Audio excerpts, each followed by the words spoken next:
Hello friends, आपल्या चॅनलवर तुम्हा सर्वांचं मनपूर्वक स्वागत आहे. स्टोरी आवडल्यास लाईक, शेअर अँड सबस्क्राईब करायला विसरू नका. उन्हाची ताप लागली तसा हन्म्या खाडदिशी उठून बसला. त्यानं इकडे तिकडे पाहिलं, आळोकी पिळोकी दिले अन दिवस कलायला गेलेला बघून तो मनाशीच पुटपुटला. च्या भन, एवढा गाढ निजलो की काय मी? कासराभर दिसाला पडलो होतो. मुठी गमजे हाय म्हणायची. अन हन्म्या उगीचच हसला. गावात आता कुणीच नव्हतं. गावभर अगदी शुकशुकाट होता. वाऱ्याची एक झुळूक आली आणि सर असा आवाज करून निघूनही गेली. वातावरणात पुन्हा निर्जीवपणा आला. हन्मा स्वतःवरच वैतागला आणि पुन्हा त्याने पागोट्याचा गुंढाळा करून उशाला घेतला आणि दिली ताणून. नाहीतरी उठून तरी तो काय करणार होता? त्याला काम तरी काय होतं? गावभर भटकावं, कारण नसताना कुणाच्याही माय बहिणीचा उद्धार करावा, कुणालाही दम भरावा आणि मिळालं एखादं पाखरू तर तिथं मजा मारावी, हा अण्म्याचा उद्योग. रंगा पाटलाचं हे इरसाल पोरग उभ्या गावाला नकोसं झालं होतं. पण रंगा पाटलाचा दरार 10 खेड्यात होता. मग पोराला आरेड म्हणायची कुणाच्या बापाची छाती होती? या असल्या भलत्या संरक्षणामुळे हन्म्यानं ताळ सोडला होता. मन आणेल तसा तो वागत होता. गोरगरिबांच्या पोरी म्हणजे त्याला आंबाड्याची भाजी वाटत होती. कशीही पिळावी, कितीतरी जणींना त्यानं नासविलं होतं. त्याला गंती नव्हती. माणसाचं हे असंच असतं. सुरुवातीपासूनच माणसाला सुतानं चालायला शिकवलं तर बरं, नाहीतर ते सैतानासारखं वागायला लागतं. इतरांशी फटकून वागणारा हा हन्मा रंगा पाटलाबरोबरही घडी घडी तंटा बखेडा करत होता. ज्यानं लाड केले त्याच्या बरगंडीचं हाड मोडायलाही तो उठला होता. आज सकाळीही त्याने बापाबरोबर कशावरून तरी भांडण केलं आणि पारावर पिंपळाच्या सावलीत येऊन तो पडला.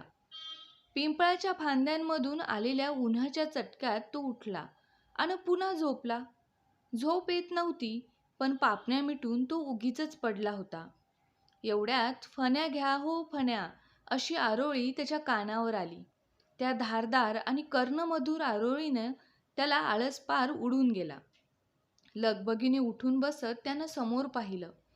समोरून एक डोंबाऱ्याचं एक जोडपं येत होतं. डोंबारी हाडापेरानं मजबूत होता.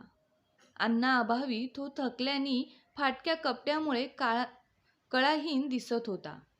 त्याच्या खांद्यावर तो शिग होती. हातात 2-4 फण्या होत्या आणि काखेत एक फाटकी पिशवी होती. त्याच्या संग असलेली पोरीच्या हातातही 4-5 फण्या होत्या. तिची चालण्याची तऱ्हा काही ओरच होती. रंगाने ती उजळ होती. नाके डोळे तरतरीत आणि अंगलट भरदार होती. तिनं पुन्हा आरोळी ठोकली. फण्या घ्या ओ फण्या. तिला पाहून हन्मा मनाशीच म्हणाला, पोरगी मोठी माल दिसतीया बर का. अन क्षणाचाही विलंब न लावता त्यानं लगेचच हाळी दिली. अरे फणीवाल्या, इकडे ये, इकडं. हन्म्याच्या आवाजाचा कळडेपणा ध्यानी घेऊन ते डोंबारी जोडपं त्याच्याकडे आलं. हं, बस इथं. गळ्यातला ताईत सरळ करीत हन्मा म्हणाला. कंच्या गावावरून आला? आम्ही खर्डीवरून आलूया. खाली बसत डोंबाऱ्यानेही उत्तर दिलं. पोटासाठी गावगाव फिरावं लागतं. आता या गावात आसरा मिळाला म्हणजे बरं होईल. हन्म्याचं डोंबाऱ्याच्या बोलण्याकडे लक्ष नव्हतं. तो त्या पोरीकडे बघत होता. तिला बघून तो पार कामातनं गेल्यागत झाला होता. बसल्या बसल्या तिनं एक नक्षीदार फणीही तयार केली. डोंबाऱ्याने बोलणं थांबिवलं हे ध्यानात येताच हन्म्या म्हणाला, व्हय की, खरं हाय. पोटासाठी लाख भानगडी कराव्या लागतात. ए चल. ती पोर डोंबाऱ्याला म्हणाली, आपल्या पोटाचं काहीतरी बघूया.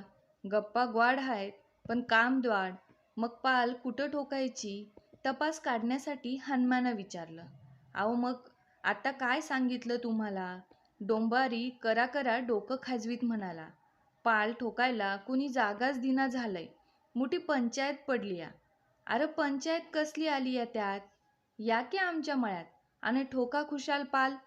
हनुमा कैवाऱ्याचा आव आणून म्हणाला, सगळा मळा आपलाच आहे. आणि त्यानं त्या पोरीवर नजर रोखली.